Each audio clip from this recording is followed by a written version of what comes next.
Hello everyone, I'm Nakatilivi in my first solo Let's Play. So let's play Super Adventure Island 2. This game was released for the Super Nintendo in 1995 and is the fifth and final game in the Adventure Island series, so let's start playing. Before we start, let's get some backstory so we know where the heck the game's going. Because unfortunately when you start a new game, they don't really tell you what exactly is going on. You have to watch the opening animation.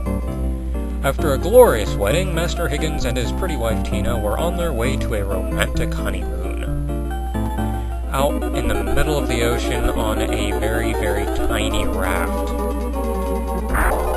I really don't understand why they do that. It's horrendously unsafe. They have no food, they're prone to animal attacks, shark attacks, what have you. And crap like this.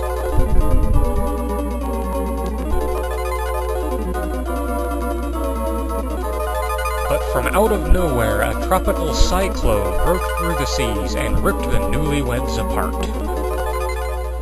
You'll also find that the text in these cutscenes goes very, very, very slow.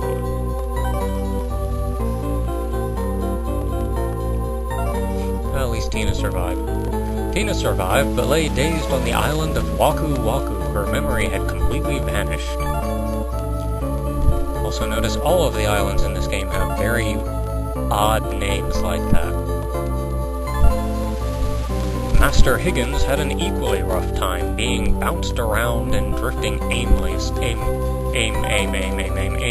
before finally landing on a deserted island.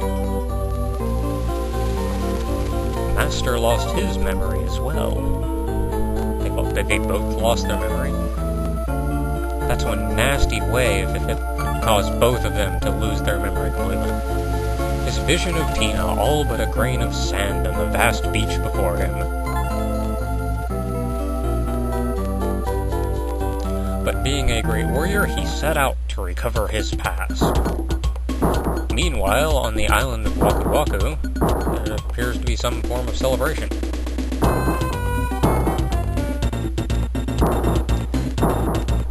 Tina was found and came to live on the island of Waku Waku. The good king there soon fell in love with her and they decided to marry.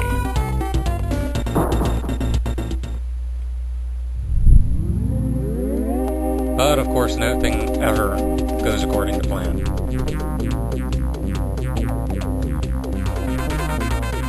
Big evil looking bird, who actually comes back later on in the game. Okay, but trouble was in the air just as the king was about to slip the ring on the finger that was going from memory. Because I completely stopped paying attention. From towering heights came a beastly buzzard. Swooping down, he stole Tina from the altar and carried her away. Or carried her off. Or, yeah, that. Let's go with that. He's taking my woman! Oh wait, he doesn't have his memory. While Master Higgins was passing the castle, he heard the screaming Tina, not recognizing the voice of his lost fair maiden.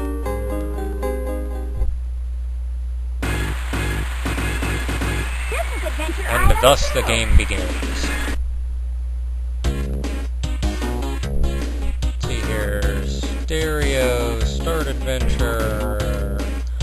Adventure File 1. I'm more or less going to be playing this game blind. I've beaten it many times in the past, but that was a very, very long time ago in the past. Okay, so I guess I'm on the island of Waku Waku, so I'm probably going to talk to the king here. Ah, the famous Master Higgins. We've met just in the nick of time. I desperately need your help. My country used to hold 6 islands, excluding this one, Waku Waku Island. Now, an evil force looms large, threatening our very lives. Today was my wedding ceremony, and a monster of outrageous brutality swooped down and stole my queen-to-be.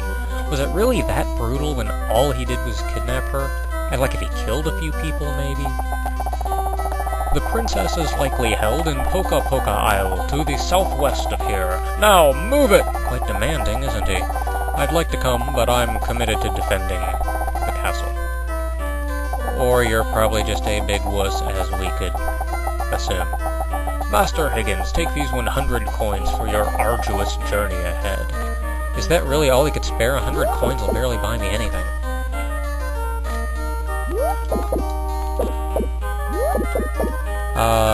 Okay, if we talk to him, we get to rest, recover life, and get some kind of message from Tina, so in case we get lost.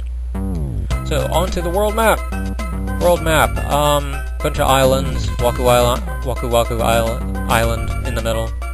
I think he said Poka Poka Isle was to the southwest, so let's just head down that way.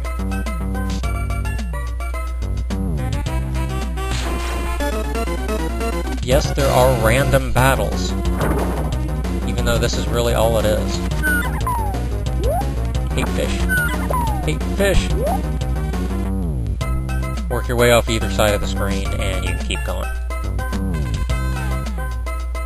Poka Poka Island, here we are!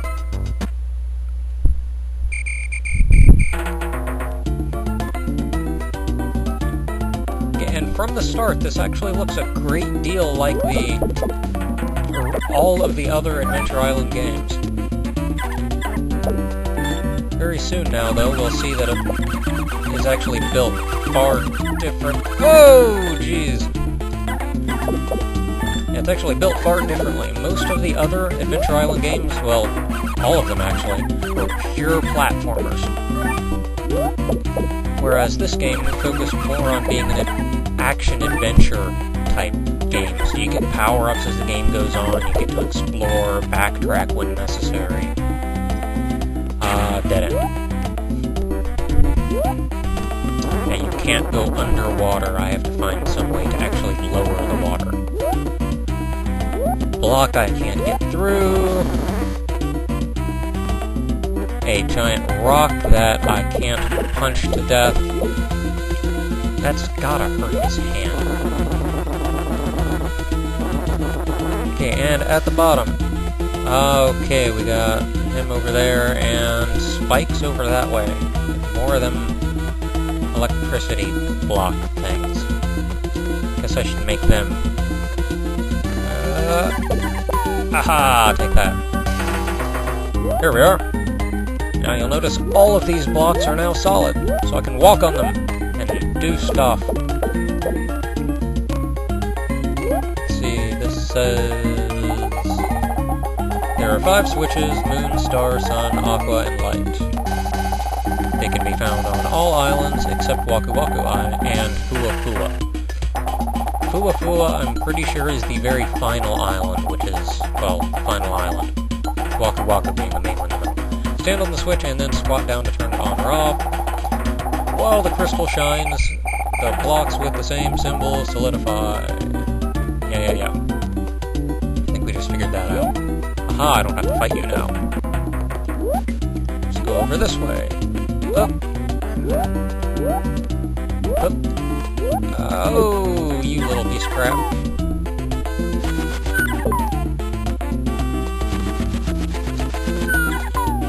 Okay, and attack! Haha! What's up? Pig takes a lot of damage. Found Silver Sword! Okay, now we should equip it. This is another thing new to this game. Weapon, Silver Sword. Oh, Fist, Widowmaker. Silver Sword destroys most rocks. Hey, that's just what we needed up above. And now I have a sword! Seeing as I'm just about running out of time, we'll continue this next time. So until then, so long everybody.